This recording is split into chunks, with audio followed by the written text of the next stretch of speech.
warahmatullahi wabarakatuh.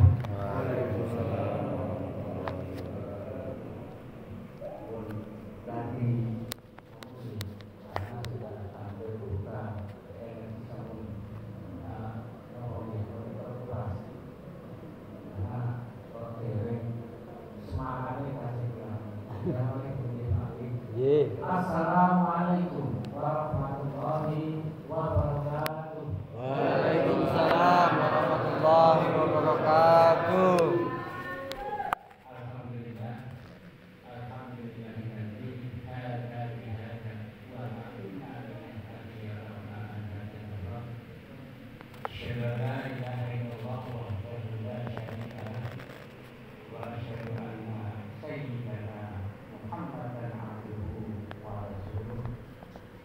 Rabbi shrahli sadri wa yassir li amri wahlul 'uqdatam min lisani yafqahu qawli. Para biniswa sesepuh ingkang dadi hormatan, para panglima praja ingkang kawula hormati, para bapak ibu jamaah buka bersama Baitul Maqdis ingkang dimulyakaken dening Allah, para remaja, adik-adik generasi penerus kita ingkang kita banggakan. Mudah-mudahan pada kesempatan yang berbahagia ini Allah memberikan maghfirah ridho pada kita semuanya. Kita mengadakan satu pertemuan pengajian, ya intinya kita belajar bersama, barangkali nanti ada manfaatnya, utamanya pada diri saya sendiri dan sumberambah dimakan korban. Amin. Ya, kamu sadar pun kemudian pulau yang pun Bapak Haji Sandro monggo Pak, waktu bikin narkoba monggo Haji.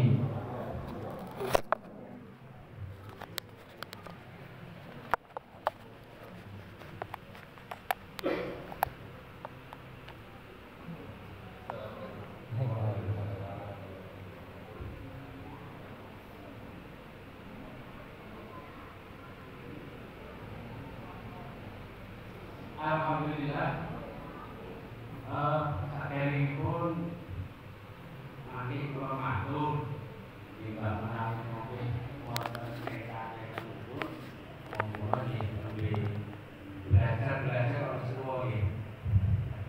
Pun anu niku menapa nggih belajar kok wis nganti rambut iki putih kabeh. Nek belajar itu ajane sing patus niku lak kados sare-are ngoten niku belajar nggih. Ning kula belajar. Mungkin iki mawon pakai mbak menawi ada kekeliruan yang saya bawakan, yang saya ucapkan, mohon dari Bapak Ibu untuk berkenan membetulkan. Kita belajar bersama. Jamaah rahimahullah, wonten saenipun bahwa kita di bulan Ramadan menika satu di antaranya kita buka bersama. Ada efek yang mengena pada kita. Yang pertama, kita berkumpul ini dari efek sosial. Kita bersama-sama duduk, mereka sami-sami duduk sama berdiri sama. Terus antara yang besar dan yang kecil unsurnya sama. Nanti kita juga akan makan bersama. Apa yang dihidangkan itu juga menunya sama. Itulah unsur dari sosial. Kemudian yang kedua yaitu unsur religi tentang keagamaan. Kenapa? Karena kita di dalam bulan Ramadan ini diperintahkan oleh Allah untuk kita senantiasa banyak memperbanyak pahala-pahala yang ada di bulan Ramadan. di antaranya salah satu ini kok harus ini kok silaturahmi. Ini Bapak Ibu, silaturahmi ini kok ya yang di bulan di luar Ramadan ini namun lebih baik ditingkatkan menjadi 10 bahkan 700 kali. Ini kok kalau dilaksanakan di bulan Ramadan. Terus betul sangat kula panjenengan sami ingkang ing bulan Ramadan menika saged menangi, saged nderek siang perintahipun Gusti Allah. Kasih siang boten Bu? Nggih. Alhamdulillah. Nek Ibu Pak Ibu-ibu mesti wonten ingkang bolen kuwi. Nggih, menika pun mesti Bu. Nek bapak-bapak nek bolen niku salu nggih. Nggih, nek ibu-ibu boten. Karena itu sudah kodrat daripada ibu dan itu diberi rukhsah. Rukhsah itu keringanan oleh Allah. Tetapi terjadinya ya jangan senang-senang diberi rukhsah kemudian nanti tidak ganti. Nek poso itu berapa yang panjenengan tinggalkan itu berhak untuk diganti di hari lain. Sebelum Ramadan lagi ujian.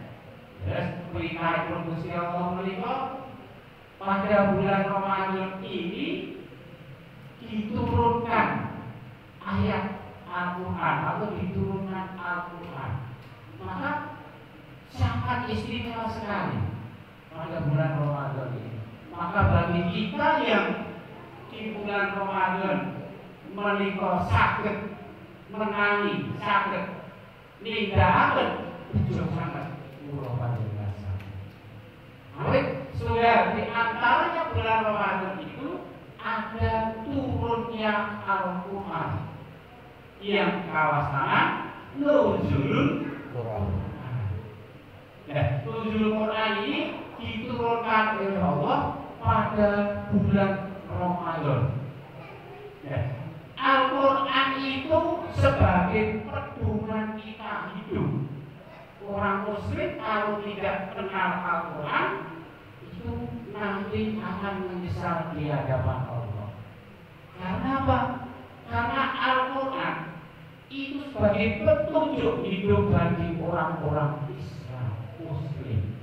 Baik itu mengenai petunjuk tentang silaturahim, petunjuk tentang puasa, petunjuk tentang berbakti kepada Allah. Di dalam Al-Quran sangat-sangat lengkap Bapak Ibu. Ya, terus mengenali kita di dalam bulan Ramadan ini tidak membuka Al-Quran itu nanti sangat menyesal. Jika membuat Bapak Ibu, dipun pagi, alhamdulillah. Sinau panjenengan sedaya menika istilahnya masih membaca Al-Quran menika belum tahu gadun, tetap Allah memberikan pahala. Langkung-langkung generasi alim menika ya kita kenalkan dengan Al-Quran. Bahkan di sini setiap sore insya Allah juga ada pendidikan Al-Quran untuk generasi penerus. Sangat sayang. Karena dengan Al-Quran insya Allah akan memberikan syafaat kita semuanya besok pada hari kita menghadap kepada Allah. Maka di alam kubur ada malaikat yang sebenarnya penanya di dalam kubur itu yang sangat keras, sangat menakutkan. Tetapi dengan kita berbekal memperbanyak dengan membaca ayat Al-Quran, maka ayat-ayat Al-Quran akan berkata, wahai malaikat, bulan ini adalah ahli Quran, maka jangan disiksa di dalam kubur. Itu Al-Quran akan berbicara nanti. Kalau sekarang kita ya istilahnya belum tidak lagi bukan mengertos Al-Quran itu seperti itu, tapi itu adalah yang betul-betul kita pahami dan akhirnya nanti Al-Quran itu akan memberikan syafaat kepada kita, akan ke jalan Allah dan akhirnya kita akan masuk di surga. Jamaah yang terhormati, pada bulan Ramadan ini diturunkan Al-Quran ingkang diturunkan ke dalam langit dunia itu satu Quran penuh. Maka dinamakan tanggal 17 Ramadan diturunkan penuh. Namun diberikan kepada Rasulullah itu berjenjang. Pada saat di Mekah, kalau tidak salah saya membaca di Al-Quran itu 10 tahun. Kemudian di Madinah beliau menerima wahyu Al-Quran selama 13 tahun. Jadi Al-Quran diturunkan ke dunia untuk kita peduli selama 23 tahun. Ini mukjizat Rasulullah. Dan mukjizat Rasulullah ini bukan untuk Rasulullah saja, tapi umat seluruh dunia. Beda dengan nabi-nabi yang dulu, Bapak Ibu. Nabi yang dulu itu kalau satu nabi hanya ada umatnya. Seperti kalau Nabi Isa, umatnya adalah umat Nasrani. Jadi kitabnya Nabi Isa yang hanya dipedomi oleh umat Nasrani. Tapi setelah datang Rasulullah dengan Al-Quran yang diturunkan kepada beliau, ini adalah petunjuk bagi semua manusia.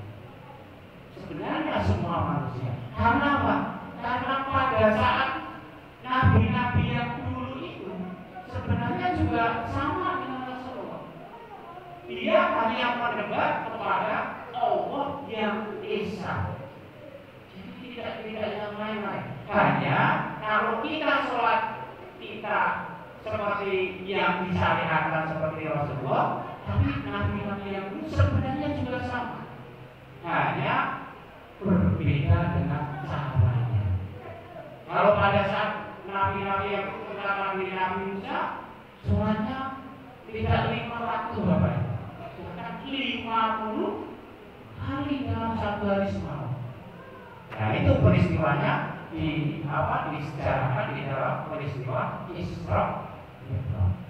Rasulullah menerima perintah sholat pada saat itu pertama kali beliau menerima adalah 50 kali. Kalau tidak sampai dia Bapak Ibu pegang salmawon kadang-kadang ngeter. Ini kok kadang-kadang mau diajari masjid itu kadang-kadang kemudian kita dipanjang saja, kita adem. Itu hanya 5 kali dalam sehari semalam. Apalagi naik ngantos 50. Subhanallah. Allah memberikan kemurahan kepada umat Muhammad itu sangat-sangat luar biasa sekali. Karena Rasulullah pun juga memperhatikan pada umatnya sangat luar biasa sekali. Ada peristiwa yang pada saat Rasulullah sakaratul maut yang didatangi oleh malaikat pencabut nyawa.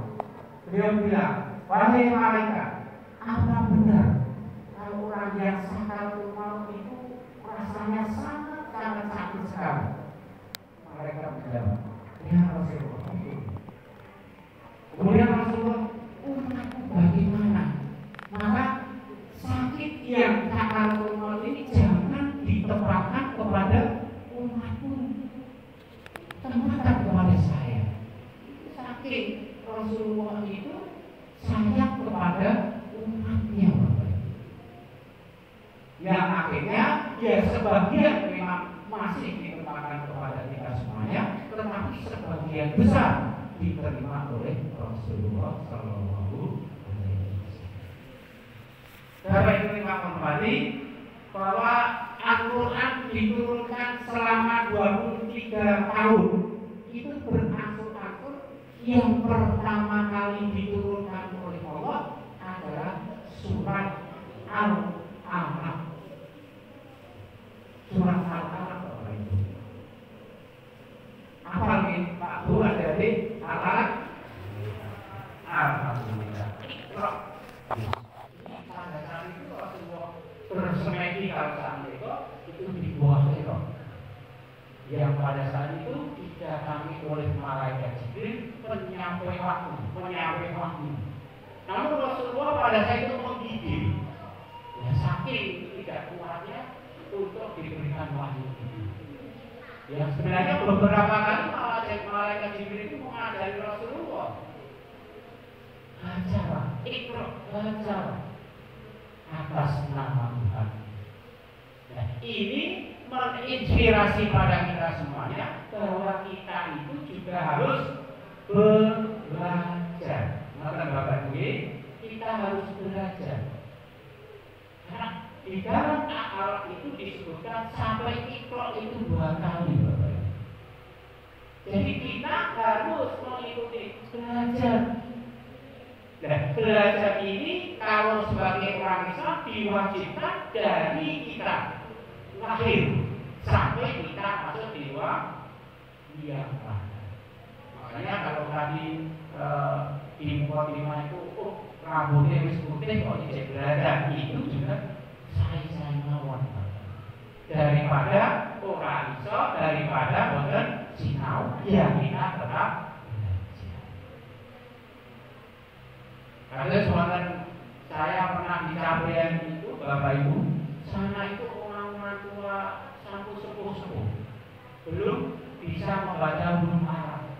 Akhirnya dikoordinir, ada beberapa orang yang diajari membaca Al-Quran. Alhamdulillah, sakit, betul-betul bisa membaca. Yang namanya almarhum Pak Asadi itu dari nol bisa membaca Al-Quran, tapi akhirnya belajar dengan teman-teman di sana sedikit dari Iqra, dari Al-Baqarah sampai bisa membaca juz Amma. Itu sangat luar biasa kan. Namun setelah beberapa tahun, beberapa bulan, yang akhirnya beliau sudah bisa membaca Al-Quran, diambil oleh Allah karena punya Allah, itu sudah bisa membaca. Saya sangat ikut bangga. Maka monggo bareng-bareng kita yang belum bisa membaca, sebagai bekal nanti menghadap Allah itu kita bisa membaca ayat-ayat Allah. Belajar, Bapak. Maka disebutkan dalam surat Iqra itu sampai 2 kali. Jadi wacan dan wahai manusia, atas nama Tuhanmu belajar. Dan belajar ini kita korelasikan dengan membaca, tidak membaca Al-Quran. Belajar dari segi ilmu umum, bersekolah dan sebagainya, ilmu matematika, ini juga belajar sebagai bekal untuk kita menghadap pada Allah. Iya. Kenapa? Karena kalau kita tidak belajar ilmu umum, kita juga akan ketinggalan. Satu contoh, kita tidak bersekolah. Maka pada tahun-tahun ini, akhir-akhir ini, orang yang tidak punya pengetahuan, terutama berijazah, maka ia akan ketinggalan di era sekarang. Maka belajar. Jadi anak-anak kita dan kita tolong untuk belajar, baik ilmu apapun yang bermanfaat bagi kita semua. Baik manfaat nanti kita terapkan di dunia, lebih-lebih nanti kita menghadap Allah Subhanahu wa Ta'ala. Bekal Bapak Ibu. Terus sangat-sangat luar biasa sekali menarik pulau panjenengan sami. Ini punya bekal menghadap Allah. Ya, bekal yang menghadap Allah adalah wajib. Amal saya ingkang kula panjenengan sami damel wonten ing alam. Bahkan dunia menika merupakan satu wadah menanam untuk nanti kita tuai di akhirat. Terus bersama-sama kita, anak cucu kita dorong bagaimana supaya anak cucu kita lebih baik dari kita, terutama tentang ibadahnya kepada Allah dan kepada sesama manusia. Karena Kalau kita hanya kepada Allah, tidak pada lingkungan manusia, padahal Bapak Ibu, dosa manusia itu sebelum minta maaf kepada yang bersangkutan, maka Allah belum akan mengampuni. Jadi antara kita sesama manusia harus juga saling memaafkan, saling meminta maaf, saling bekerja sama, saling silaturahmi. Kemudian Bapak Ibu, dari surat Al-Alaq tadi itu turun surat yang pertama. Kemudian pada saat nuzul Quran itu pada saat bulan Ramadan di sepertiga yang terakhir itu banyak sekali keajaiban-keajaiban, kebaikan-kebaikan. Ternyata surat itu tertera pada surat Zalzal atau apa itu? Inna adzalnahu fi lailatul qadar. Ya, surat ini memberikan kita pemahamannya supaya di dalam bulan Ramadan itu kita lebih banyak beristighfar, banyak bersolawat, banyak berzikir dan sebagainya. Dalam rangka kita memohon ampunan kepada Allah, kita akan menggapai berapa Bapak Ibu? Lebih baik dari 1000 bulan. Nah ini di surat tadi. Pada saat ini marilah kita kencangkan ikat pinggang kita semangatkan lagi di dalam kita beribadah kepada Allah untuk menggapai nuzul Quran atau untuk menggapai lebih baik dari 1000 bulan. Namun yang namanya akhir-akhir menikah puasa kita sangat lebih berat. Karena apa? Karena energi yang awal itu sudah terkuras pada akhir Ramadan. Itulah tipu daya setan. Iya, pada bulan Ramadan itu setan sudah dibelenggu. Tapi setan-setan yang bodoh, setan yang itu juga tetap masih menggoda kita. Bagaimana supaya kita tidak beribadah dan bagaimana supaya orang itu masuk kepada perangkapnya?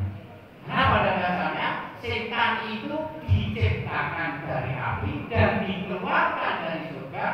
Beliau apa setan itu mau keluar dari surga atas atau kalau mau diberi izin oleh Allah untuk menggoda manusia.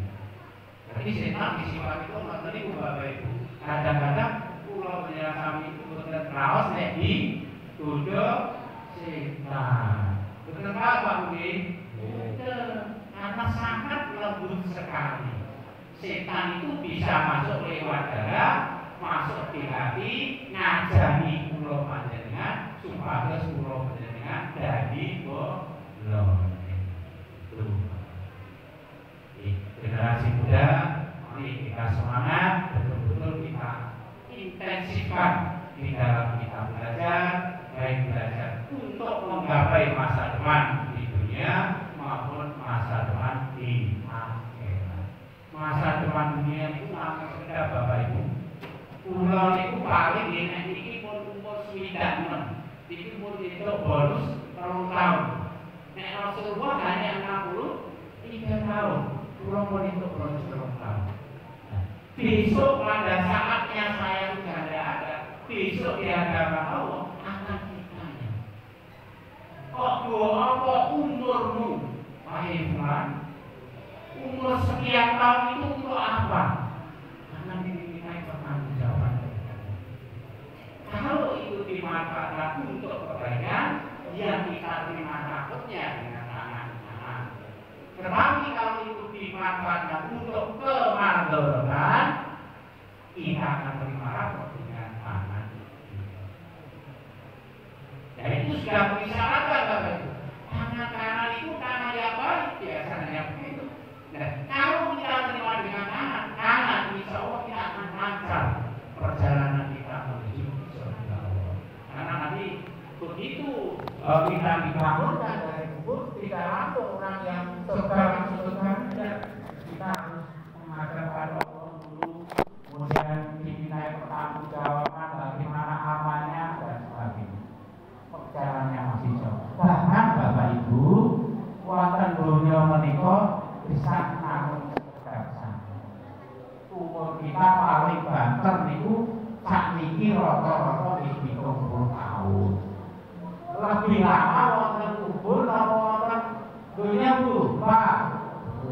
Kubur iki Bapak kula panjenengan niku ratusan tahun wonten kubur. Lebih banget. Jadi dunia itu sekedar sana bisa diibaratkan oleh para yang dulu itu sekedar kita perjalanan jauh, kita mampir sebentar untuk minum, hanya itu. Dan nanti di akhirat itu juga akan lebih abadi.